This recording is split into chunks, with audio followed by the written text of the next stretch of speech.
agriculture meteorologist Greg Soulje now brings us his farm weather forecast for the week ahead.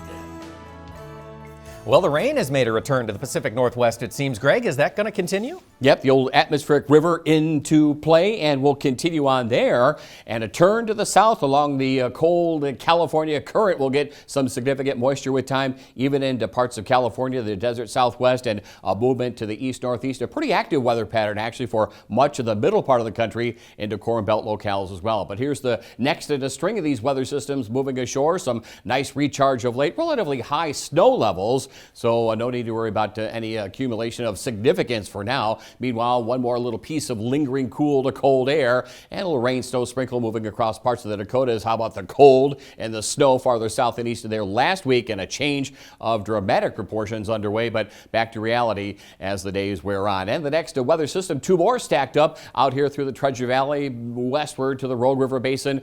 Somewhat lowering snow levels, no super cold air, windy weather and a moderation of temperatures and a pretty good covering of some wet snow and rain. No big deal with outdoor work or livestock operations, even in the higher country, big sky country. Meanwhile, into the southwestern reaches of the country where they have been short-lived on any significant weather systems, this will be a pretty dynamic setup, the first of a couple to come on through. 1 week feature around the Four Corners, a windy, warmer scenario rushing northward, and a couple of showers and thunderstorms. Those central and south end winter wheat fields will get significant moisture with this weather system on the move. Another one on its heels, some pretty solid coverage, outbreaks of showers, some thunderstorms as well, high snow levels, but significant moisture. And even in the desert southwest, these systems will swing to the north and northeast, drawing windy, warmer weather and some showers and thunderstorms too across parts of the central and southern plains. Maybe some active storms, but significant moisture there too as the week wears on.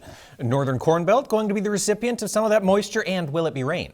It will be primarily rain, a little mix from time to time up near the Canadian border and into sections of the upper Midwest. This is the first in a string of these little pieces of weather systems coming out of that western trough and that atmospheric river. Seasonal temperatures return, coming off some of those surprise snows into parts of the eastern Corn Belt and downwind of the Great Lakes areas. But think of it as moisture back in the ground, and folks been clamoring for some significant moisture with harvest and field work done. It will be on the way. And out towards Kansas City, by the way, for the NFAB get together. We've got some pretty good rain moving in through here into the Ohio Valley. Cool, cloudy, high pressure for the upper Midwest. No cold air in sight, but a slew of weather systems in sight for much of the Corn Belt areas coming forward here with rain primarily the precipitation event there. Meanwhile, windy, wet weather across the south end of the winter wheat fields. Dry weather on east across the Delta and southeastern states where, it was a cold one last week. Frost and freeze, 28 degrees all the way down to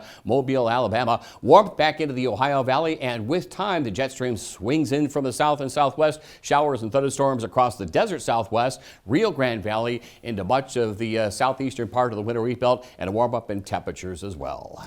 What should folks in the eastern Corn Belt and northeast expect next week? Still a couple of rounds of some cold and snow from the St. Lawrence River Valley into sections of New England. That was a story last week as well. A weak system down across the Ohio, but we're flooding plenty of atmospheric moisture into position at all levels. Maybe a little rain snow mix into the northern Great Lakes region. Temperatures continuing to moderate, and as the week wears on, these features kind of lining up along that cusp of warm air across the plains, systems over the top, and a good covering of rain. Maybe a little thunder as well, but some of these same areas that are still drought-stricken getting significant moisture as the week wears on. Cold, high pressure across the northeast of New England. A little bit of a rain snow mix across parts of the St. Lawrence River Valley. So milder and wetter, the operative weather words across much of the Corn Belt. Again, we're pretty much wrapped up with field work. Now time to improve dryness and drought. Southeastern states, and boy, it was cold last week. Readings into the upper 20s to mid 30s all the way down into the Florida Panhandle, 35 at Orlando. Meanwhile, this week milder with some showers, a couple of thunderstorms over the southeastern